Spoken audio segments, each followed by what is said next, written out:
Lord Jamar has never been the type to bite his tongue. Over the years, he's built a name for himself as one of the few people in hip-hop willing to say out loud what everyone else is quietly thinking. We be real with ourselves. It was kind of abnormal when he got with Beyoncé. Like, she was pretty young when he got with her. There's rumors that he was messing with Foxy Brown when she was pretty young. You know, I'm not gonna lie. When certain people get to a certain level of fame, I don't know why, but you start to hear little about certain people sometimes. And I don't know how many people are really exempt from it. Because if you really think about most of your top celebrities, black celebrities, rappers, I feel like the ones that are at the top for a long time, I feel like I've heard a rumor damn near about all. Celebrity gossip, industry power dynamics, controversial opinions, he walked straight into all of it. This time, he set his sights on Beyoncé. During an interview on Art of Dialogue, Lord Jamar brought up the long-running online speculation about her actual birth year. The claim has been floating around for years. The idea that she was born in 1974, not 1981. It's never been confirmed, but it never really goes away either. He also went straight at the timeline of her relationship with Jay-Z. He pointed out that when they first went public, Beyoncé was believed to be around 18, possibly younger, while Jay-Z was around 30. That age gap, and what it says about how young artists were treated by established industry figures at the time, was exactly the kind of thing he wanted people to sit with. Then he got to the birth year rumor, and his reaction said everything. Oh, wait a minute. Now it all makes sense. That one comment lit the internet on fire and kept the debate burning for days. When Beyoncé was 3, I took her to a tryout tour with Michael Jackson and his brothers. And my friend said, well, if you go to this certain area at the Astrodome, he's gonna come out that way. So I had her out there. It was a group of about 20 people. He walks over, tries to grab her, and she loved him so much. She was just overwhelmed, as kids do, and she just started crying. And The theory being discussed claimed that when Beyoncé was 3 years old, her father took her to what he described as a trial tour with Michael Jackson and his brothers. A friend tipped him off that Jackson would exit through a specific area of the Astrodome, so he brought her out there with a small group of about 20 people. Jackson walked over, reached for her, and she was so overwhelmed by excitement that she started crying. Here's why that detail matters to people pushing this theory. If the unverified timeline were true, Beyoncé would have been in her mid-20s when she and Jay-Z went public as a couple in the early 2000s. Not nearly as young as the official record suggests. That's still internet speculation with zero confirmed evidence behind it, but it got enough people talking to keep the conversation alive. Social media users have spent years digging through old interviews, TV appearances, and magazine profiles, arguing that Beyoncé seemed unusually mature for someone her reported age. Supporters of the age theory latched onto those moments hard, but not one of those observations has ever been backed by verified documentation showing her publicly listed age is wrong. Then came the screenshots. People started sharing posts claiming that old records pointed to a completely different timeline, and some even said archived documents backed it up. None of those materials have been independently verified, and the claims are widely disputed. Still, their spread online poured gasoline onto an already heated debate. Plenty of people have pushed back, and they make a fair point. Convincing-looking documents and images have been faked for decades, and that alone is reason enough to treat these rumors with serious skepticism. Critics of the theory point to something simple. Public records and journalist reporting have consistently backed up Beyoncé's widely known birth year. Screenshots and unverified posts shared online, they argue, aren't proof of anything. That's not enough to satisfy the other side, though. Believers in the theory keep digging. They insist certain details don't line up, and they treat every new piece of online content like it might finally crack the case open. That stubborn back and forth is exactly why this conversation never dies. One claim that keeps coming back involves a Michael Jackson concert Beyoncé allegedly attended in the 1980s. Supporters say photos and memories from that period suggest she looked older than her reported age. But that's pure interpretation, and none of it has ever been verified as actual evidence. Then a video of Tina Knowles started circulating, and things got louder. In the clip, she mentions taking Beyoncé to a Michael Jackson tour when she was young. Some people immediately tried to do the math and build a different timeline. Others said the comments were likely misremembered or stripped of context, and both camps are still arguing about it today. Old clips of Beyoncé herself got pulled into the debate too. Some viewers claimed she looked older than the ages being referenced in those stories. Others pushed back, pointing out that guessing someone's age from grainy vintage footage is basically impossible. Same clips, completely opposite conclusions. LA had a girls group. Bet you don't know who his lead singer was. Yeah. Pink.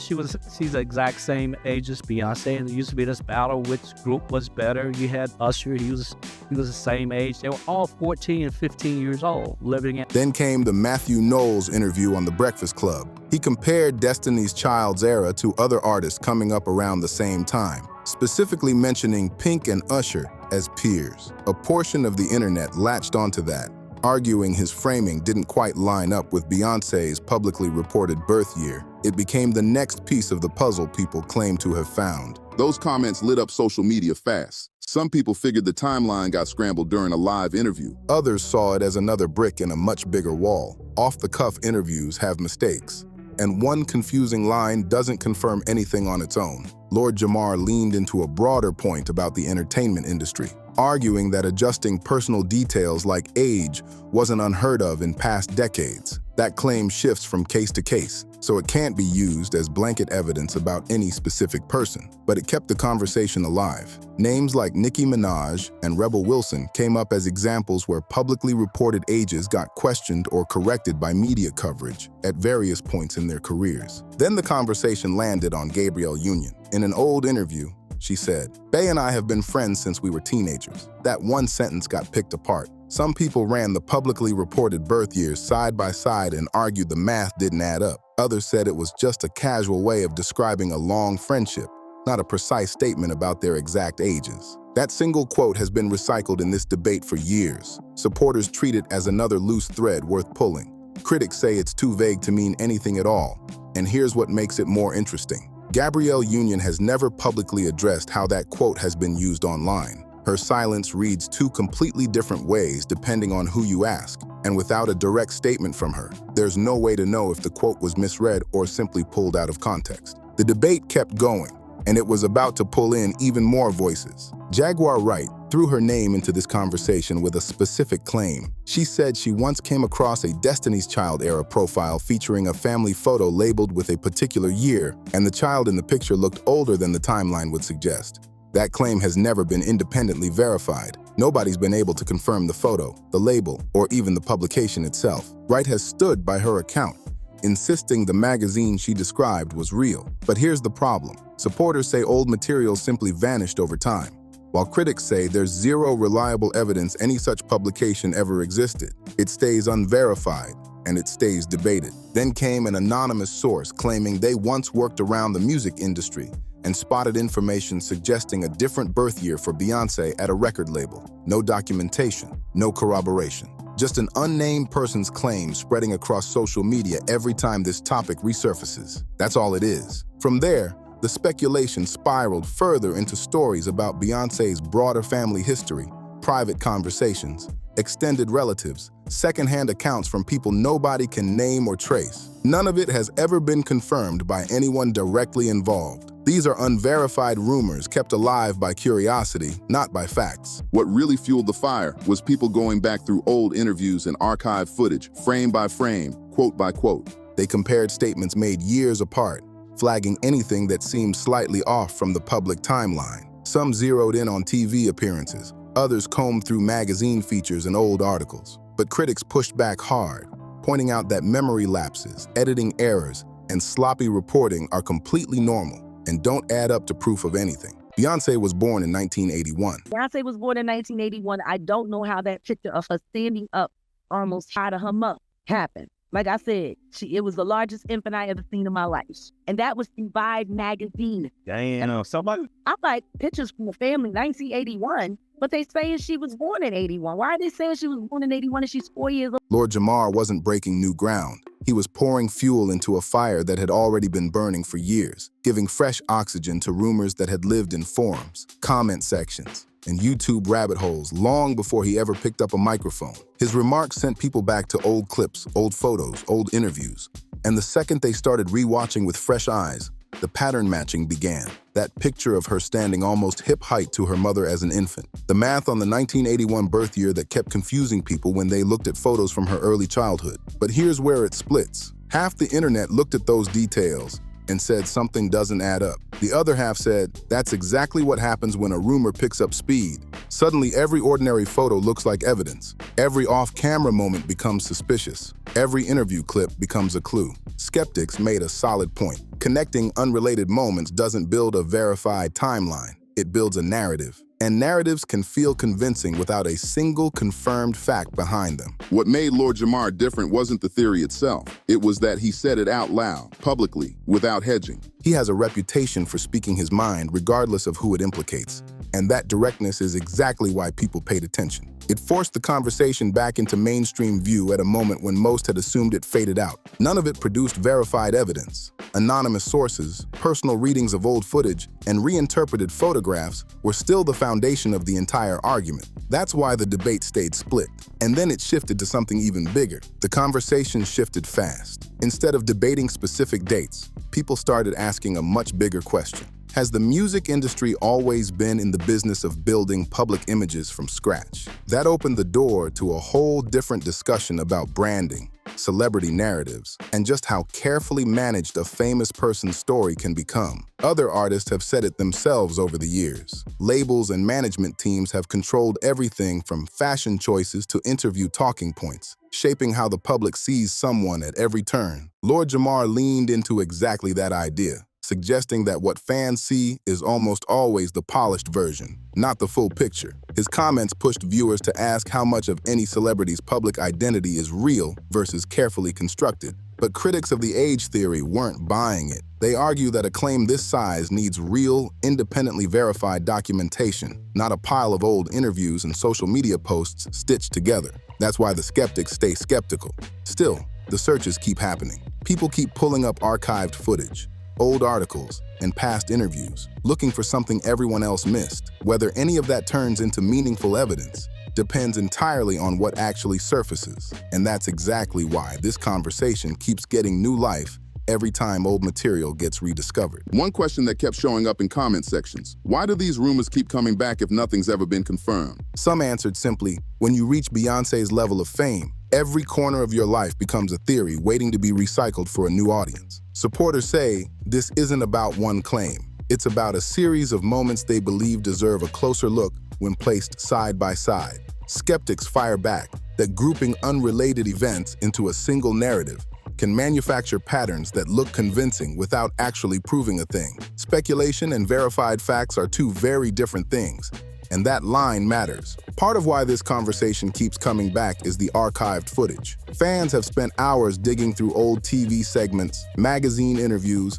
and promotional materials from Destiny's Child's early years, searching for anything that might have slipped past the initial attention. Most of the time, they're just recirculating the same publicly available information and reaching their own conclusions. Lord Jamar's interview did do one thing, though. It reminded everyone that long-running celebrity rumors don't just fade out. They come roaring back the moment someone with a real platform decides to revisit them. There's a bigger issue worth pointing out here. When the same claim gets repeated enough times across reaction videos, blog posts, and forum threads, it starts to feel like established fact. People forget where the original story even came from. That's when separating real information from online speculation becomes nearly impossible. Lord Jamar didn't bring new evidence to the table. He took existing rumors, added his own read on the timeline, and sent viewers straight back to old interviews to compare stories for themselves. Some appreciated the questions he was raising. Others felt he was just breathing fresh life into theories that had already been picked apart. Beyoncé's defenders make a fair point too. A career spanning decades produces thousands of interviews, performances, and public appearances. When you have that much material, a few dates or offhand remarks that don't line up perfectly isn't exactly shocking. What's fascinating is that both sides can watch the exact same clip and walk away with completely opposite takes. One group sees red flags worth investigating. The other sees ordinary moments being filtered through the lens of a theory that was already built before anyone pressed play. That tension is what keeps this whole conversation alive, and neither side looks ready to let it go. Supporters keep digging through old interviews, archived photos, and forgotten media clips, convinced the real answers are buried somewhere in the past. Critics fire back that, after all this time, not one piece of independently confirmed evidence has surfaced to challenge the publicly reported timeline. And yet, people are still watching closely, waiting to see if anyone directly connected to this story ever steps up and actually responds. Here's what's real. Nobody outside the people involved knows the full story. There are rumors, online theories, and years of speculation, but the overwhelming majority of what's been discussed stays unverified. Lord Jamar's comments didn't create this debate. They just reignited it. And now fans are revisiting old interviews and public statements with fresh eyes. Old records, past comments, archived posts, fans have analyzed all of it. But none of those claims have been independently confirmed as proof that Beyoncé's reported birth year is wrong. Until something concrete surfaces, this stays exactly where it is, speculation. So now it's your turn. Do you think the publicly reported timeline is accurate? Or do the questions being raised online deserve a real conversation? Drop your thoughts in the comments and keep it respectful. If this video had you thinking, hit like, subscribe, and pass it along to someone who loves digging into the stories behind the headlines. See you in the next one.